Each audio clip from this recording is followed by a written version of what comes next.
This is beginning to look a lot like a trade war. How concerned are you?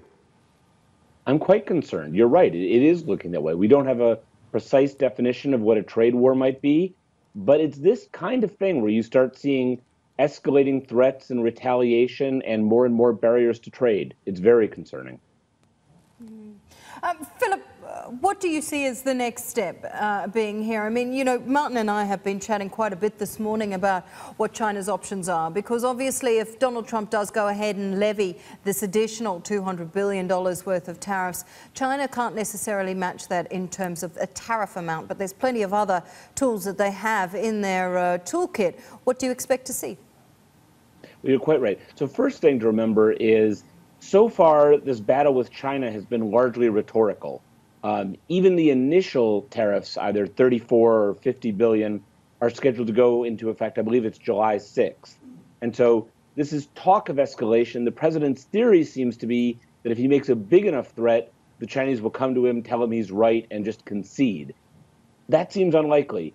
He has not left himself a lot of easy outs. In particular, we had the instance in mid-May when Liu He came and they tried to negotiate a deal, seemed to have negotiated a deal, and it fell through.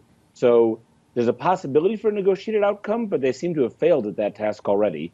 Okay, they could take another try, I suppose. So this is an important distinction, Philip, because, I mean, you're saying, look, this is not about negotiation. This is not about art of the deal.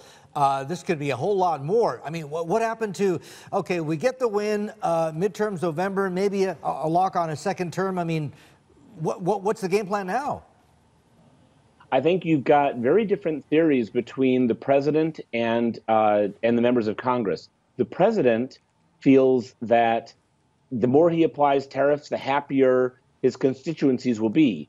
I think you have a lot of Republicans and a lot of business leaders in the, Republicans in Congress, business leaders in their constituencies who are quite worried and think this is going to be very damaging. And they don't think this is going to help them going into midterms. So that's a growing split between the two. Still watching? Perfect. Click here to watch another great video from CNBC International. Oh, and don't forget to subscribe. Thanks for watching.